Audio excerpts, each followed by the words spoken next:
they'll talk it in a negative when actually the Constitution for the United States comes from Fatwa law, come from the Moors. It didn't come from the hybrid Europeans.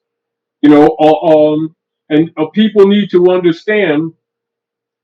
This is why it's important for people to understand or to look into American history in context with the Napoleonic Wars, because it was actually during those wars as they took over the monarchies of Iberia, i.e., Europe.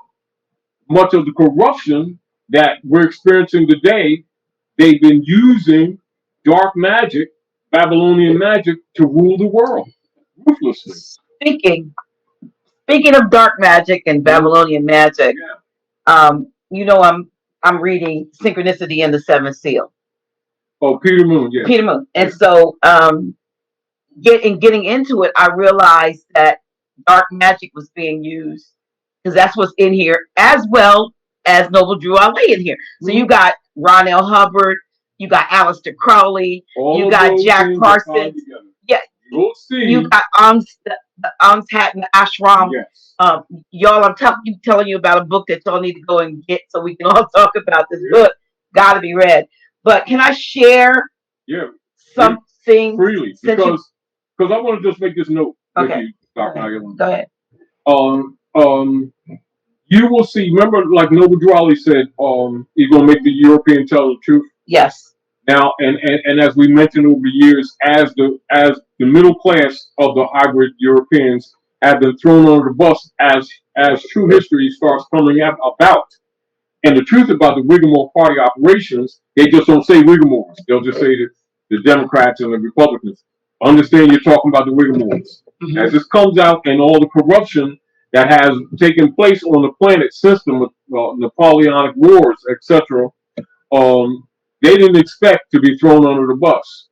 And so they're starting to expose some of the real history. And logically, people who don't know a background, won't put it in context. But once you have some of the actual historical records, you can understand the Moorish Divine and National Movement. You can understand the motive of Noble Drew Ali. You can understand when Noble Drew Ali set up the Divine and National Movement and the old Canaanite temple. You'll understand the opposition coming from the Queen of England. You can also understand why the Queen said he is who he said he is, given what he wants, etc. You also recognize why the different nations of the earth recognize Noble Drew Ali, because they recognize the real politics. You'll understand the motive of the infiltration with J. Edgar Hoover and the COINTELPRO operations. You'll understand even more about the history in relationship to Noble Drew Ali when you really understand the actual history, some of which I shared with you. Now let's share with us some of Peter Moon's writing. Yeah, so in chapter 35, because I've kind of like been bouncing around since it. Well, you can't help because there's so much, really, right. And you try to give pertinent points to inspire the people to be more honest, to do some research, to remove their biases, to remove their hatreds, to deal with facts, and to come together with people from all walks of life to make life better on this planet for humanity, period. Which is the mission of the Moorish movement.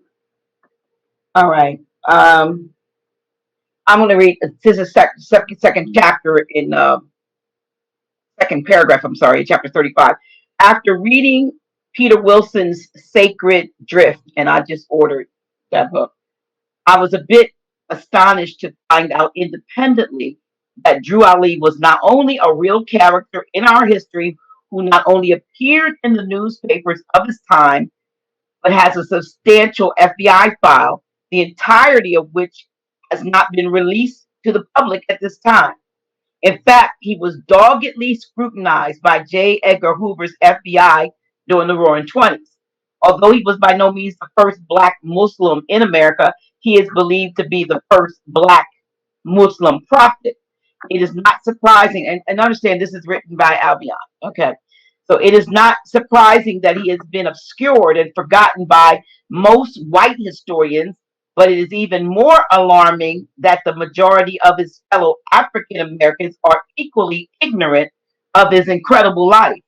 It will send the shock of ignorance through many people's nervous systems to learn that Drew Ali's murder was a pivotal point in history, which eventually gave rise to contemporary or recognized figures such as Louis Farrakhan, Malcolm X, and Elijah Muhammad.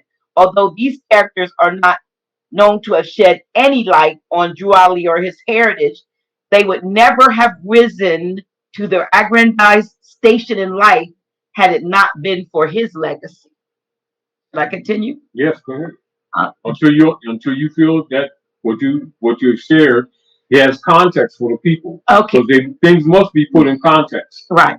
So Drew Ali's origins are somewhat obscure, and his life has taken on legendary proportions at times, but he definitely did exist. He was born on January 8th, 1886, in North Carolina. His mother was a Cherokee, and his father was of Moorish descent. His parents are believed to have met and studied under a quote unquote master adept known as Jamal al Din al Agani, who visited the U.S. From 1882 to 1883. At this time, they were initiated into an Islamic sect known as the Brethren of Purity, an Ismaili faction from Cairo, which sought to preserve the knowledge lost from the Alexandria Library. Although Peter Wilson suggests Drew Ali may have been a circus magician as a young man, it is pretty safe that he was skilled in his trade. You can clearly see his influence later on in his life when circus style posters were used by him to draw big crowds for his religious gatherings. I'm not saying whether this stuff is true or not, but it's what he written. Prior to World War I, he visited Egypt, met the last priest of an ancient cult who took him into the Great Pyramid blindfolded. When Drew Ali made his way out unassisted, the priest initiated him and gave him the name Sharif Abdul Ali. On this trip to the Mideast, Ali put together a book known as the Circle 7 Quran. Upon his return to America, he became known as Drew Ali. In Newark, New Jersey, at the age of 27, he had a dream where he was ordered to start a religion, quote unquote, for uplifting of fallen mankind with particular attention to the black race. He believed that blacks are genuinely Moors who were descendants of the biblical Moabites and later inhabited what is now the country of Morocco. Although Ali's Circle 7 Quran had been picked apart by scholars and found to be largely borrowed from other texts, including the Aquarian Gospel of Jesus Christ, the origins and secrets of Ali's Moorish Science Temple are far more obscure and mysterious.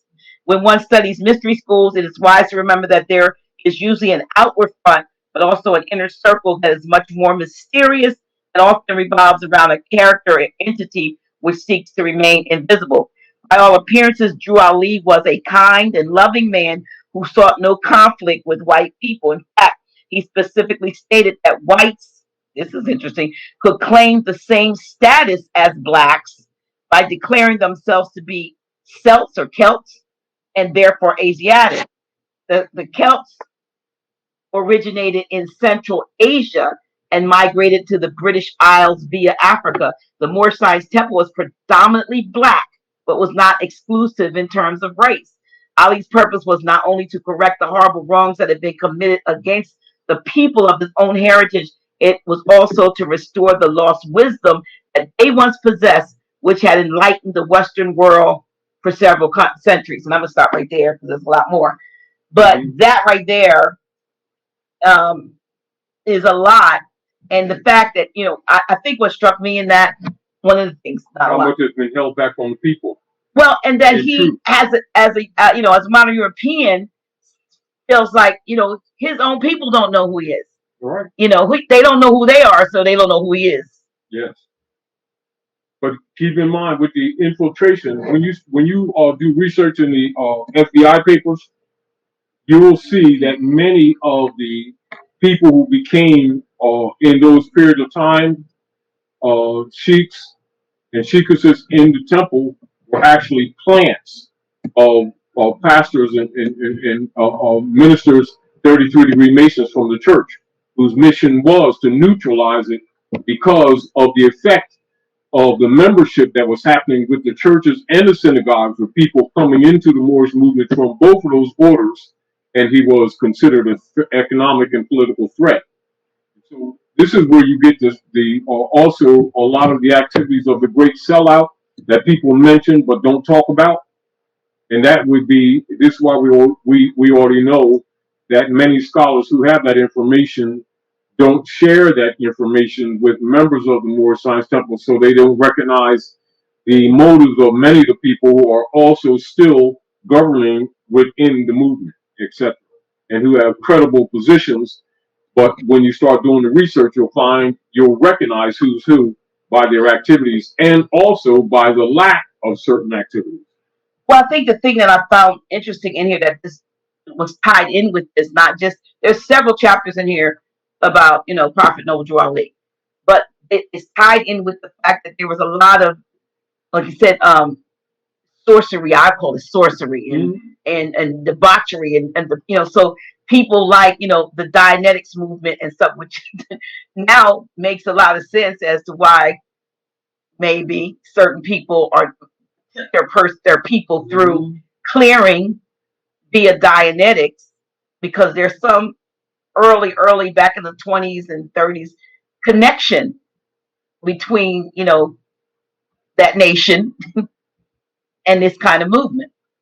I mean, I didn't know how far it went back. I thought this was just something that came up in the 20th century, beginning of the 21st century. But no, there's a connection that goes way back. The interesting thing that when you're looking at this stuff from a position of scholarship, you recognize the important role that Drali played in American politics that's not credited to the platform. And also the fact that much of what work that he's done is absolutely civic in character, but not credited as being civic in character. At least a religious organization. Yes, the affidavit. See, this is why it's important for people to look at the affidavit on the back of the questionnaire. When you look at the affidavit on the back of the questionnaire, you'll see that the Moorish Science Temple of America was adopted with the religious affidavit in 1928. And that, when you start doing the research in the FBI papers, you'll recognize it was a counter move on his part to protect the movement from the infiltration that had already taken place. So when people, and this is why you won't see them talking about the Moorish Holy Temple of Science being a civic organization, which is clearly there. The literature from the Moorish Science Temple of America, when I read that before, like if you had that, you can see where the Moorish Holy Temple of Science is a civic organization. The religious affidavit was adopted in 1928. So the old Canaanite temple was established in 1913. And then when you look at the operations of the Wilson administration as a counter move on Jekyll Island, you understand the entirety of the politics. Absolutely. Then when you recognize the infiltration that took place in the 20s, right? You'll recognize when he set up the old Canaanite, Moorish Holy Temple of Science Civic Organization 25 and 26, and then you look into the corporation bankruptcies in 1925, and you see the United States Corporation at that time went bankrupt. And this is why a lot of people who don't understand the politics or understand the reality of the politics will sometimes say Noble Drali bankrupted the United States. They understand that because the deal of it is because these people are de facto, and the real sovereign actually stood up. But the people also were in a process of learning. People still didn't know the true message of Noble Drali. That part of it is the restoration of the estate and the true rulers of the land, i.e., which is the people who have been subjugated under the Black Codes. Who even to this day keep thinking it's a religious argument, don't even know it's an issue of birthright. But the more and more when you start doing research, when you start looking at it from a perspective of scholarship, like Peter Moon, other hybrid Europeans, etc., who are looking at it more objectively. Even though some of them still may be using connotative linguistics, you understand that they're looking at it from a research perspective, Right. not from a clubism or necessarily a biased position. They're just looking at things that surprise them as they found out the real politics of North America. And it was kind of shocking to some of them because it's not what they expected. However, the like he said, the more interesting thing is to recognize how many of the people of the land don't know this history, don't know this politics. But again, you know why we do what we do here at the House of We Make Their Minds. We try to share things with the people that wake them up that have been held back by both hybrid Europeans and so-called black scholars. And it's really kind of like disheartening and disgusting, but you can't get disgusted. You got to get the work done. You know how you say, don't complain about trash on the ground, pick it up. Yeah, definitely. You know, something that you live by. and then you also understand why when you start giving this information, why trolls come out like roaches. Why? Because it changes the whole political paradigm that the people have been living under for decades, for a century. Actually, they don't know the real history of North America. And again, the politics. You see how people are arguing about the politics and they don't even know that these parties are the Whigamores? They don't even know that the problems that they're having from these political parties is arguments within the Whigamores among themselves over your estate. Yeah. They don't even know that these black tags and stuff come from them. They don't even know that these hybrid Europeans aren't white people, that we're the white people. They traded places with these. That's why they did the movie Traded Places at Philadelphia, at Shakamatsu. That was strategic. That's a message. But even like we all know, why the MOORS parade takes place, only related to this. And how many people don't even know that the MOORS parade operations is related to this? And what was the other? Where's the other place? And the other one is the Mardi Gras. Mardi Gras, and this is why in the Louisiana Purchase, when they ran us, and many of our families is from the Powhatan Confederation.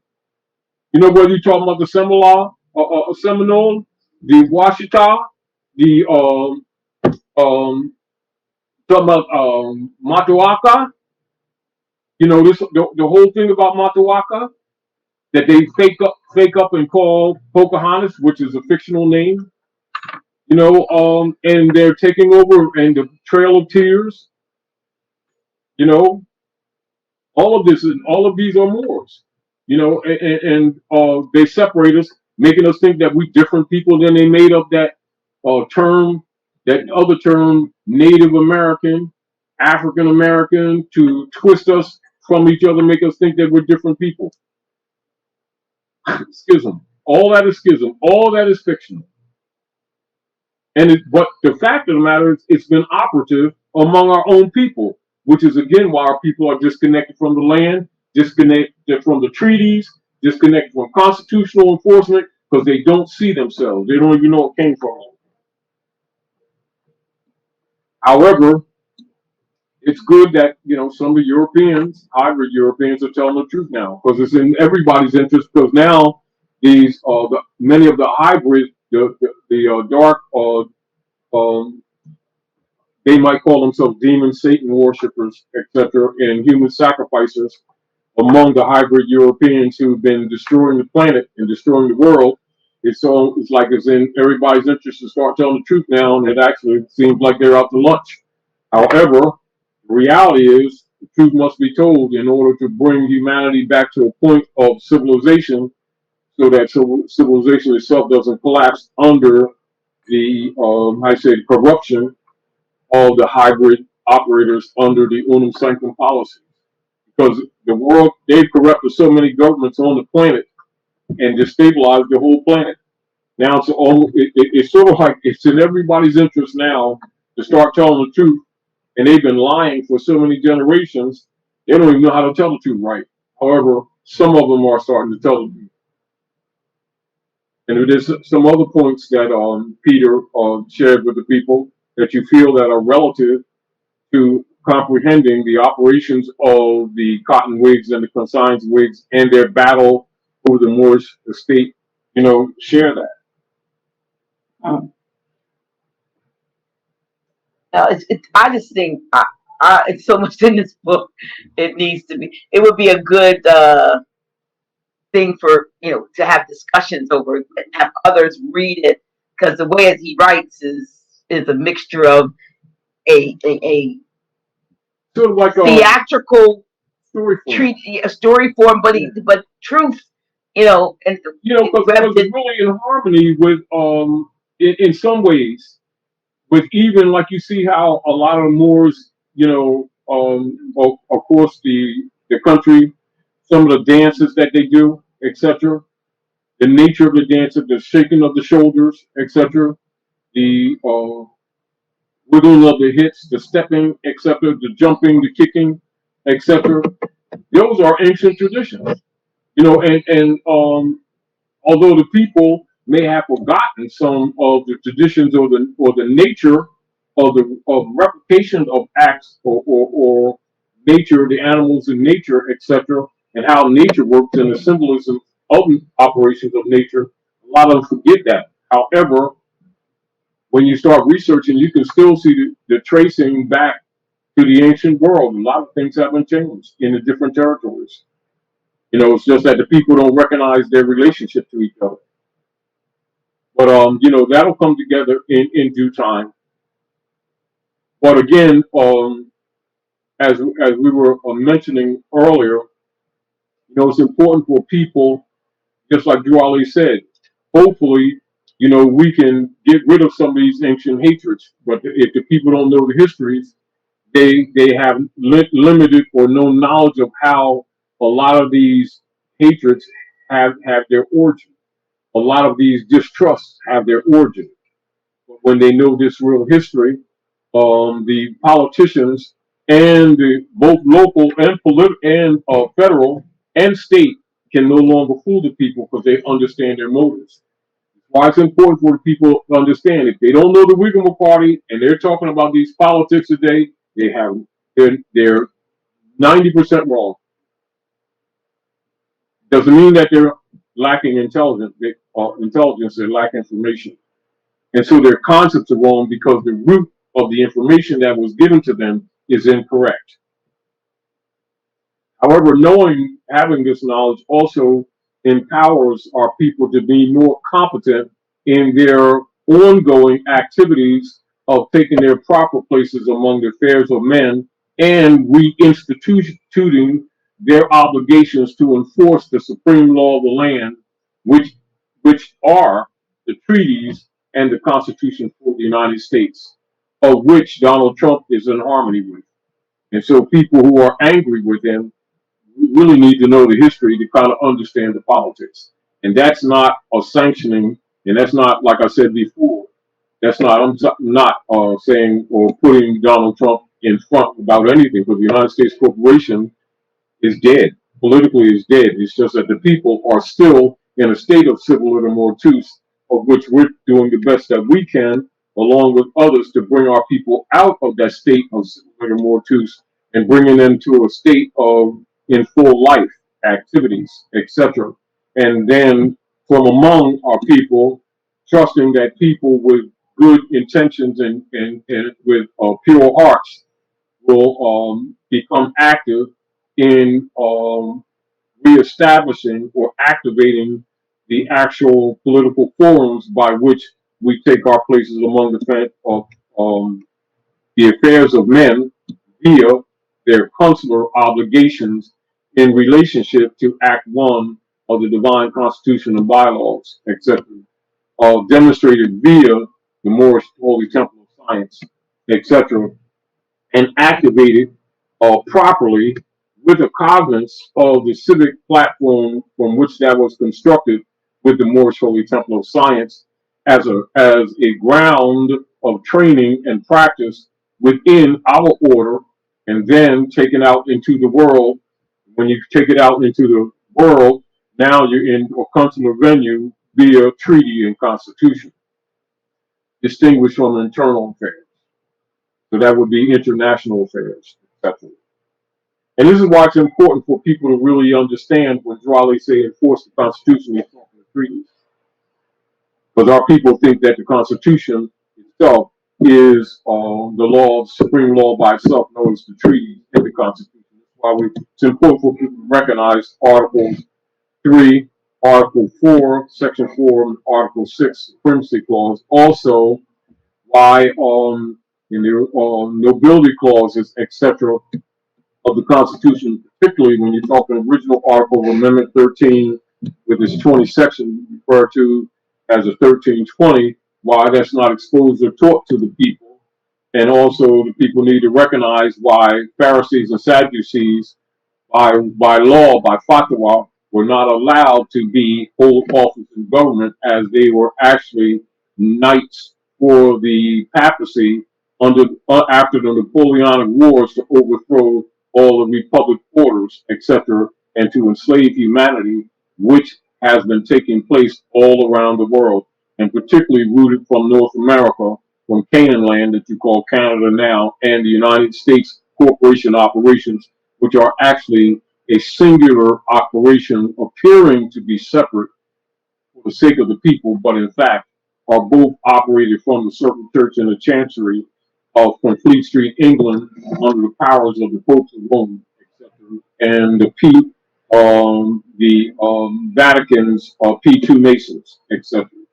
And keep in mind, do not confuse astrology, which is masonry, as just belonging to the hybrid Europeans, although you see a lot of the damage that they've done on the world by misusing it or using it for dark purposes, etc. Actually, masonry is more science, in fact. Now, that's also the truth that a lot of people aren't told because it's always given a negative. And it's given a negative mainly because people many who have belonged to the Freemason order under the Roman Curia have done so much damage to humanity. So they're looking at the Masonry as a principle of negativity when it's not that. It is actually those who have misused the knowledge and held the knowledge back from the masses and have actually mismanaged the operations of government around the planet for the purpose of world domination and hybrid European hegemony. That's the problem. So the real heirs to that knowledge, to the compass and the square, for those of you who may not have clarity because of limitation of time of some reference point, for those of you who have a Circle 7 Quran, read chapter 5 and also read chapter 23 and read chapter 47. And it would help you a lot in comprehending the philosophies of the Moors, etc., and also of what is commonly referred to in the Bible as the carpenter's tool. Jesus is carpenter's tool, and you know Jesus means justice.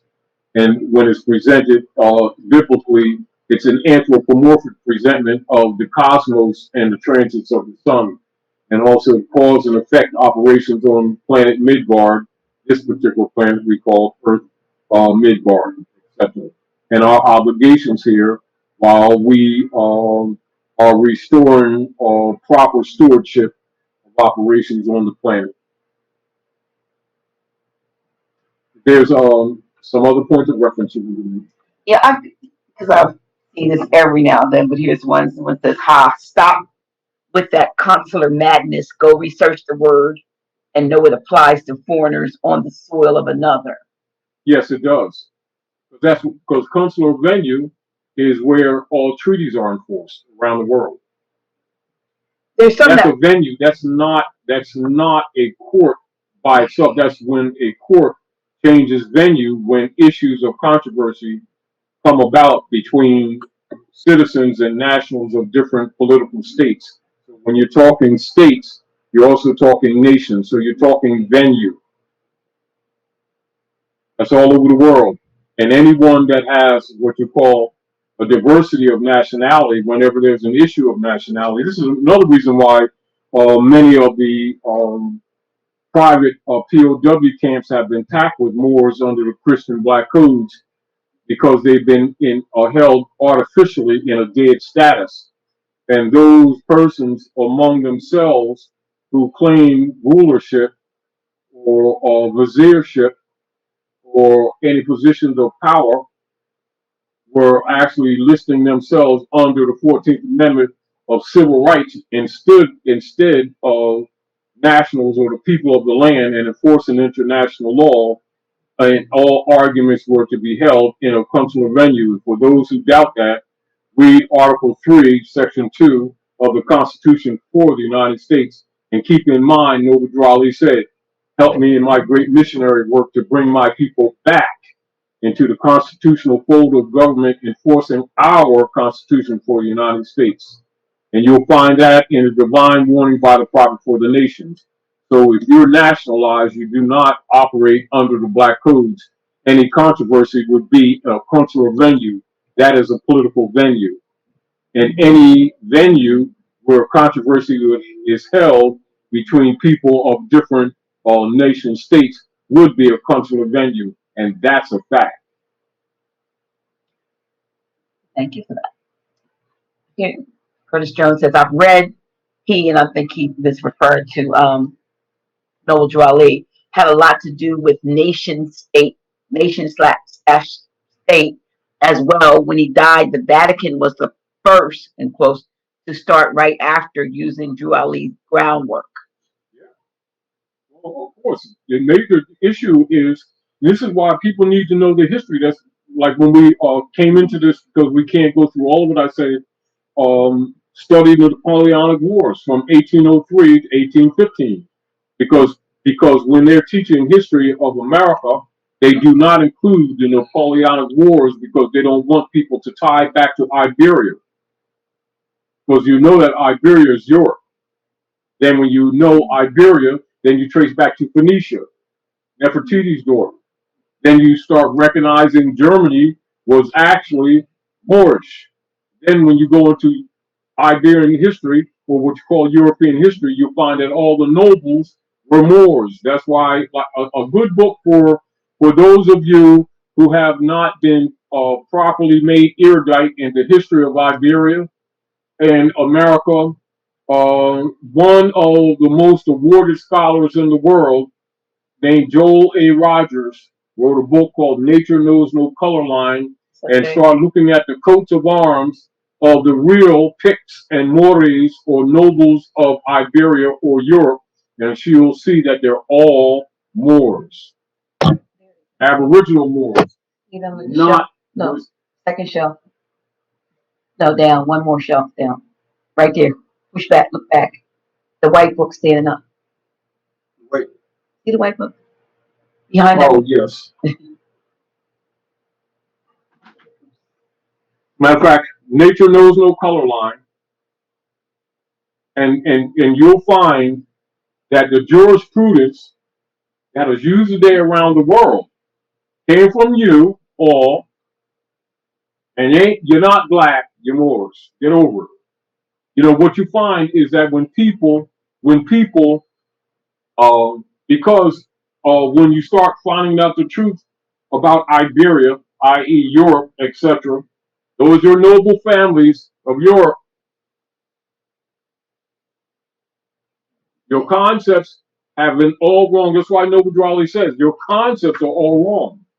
You know, and so when the hybrid Europeans took over Iberia, you know, the concepts are that many of those old castles, etc., in Germany, Scotland, they don't even know that Scot actually means dark.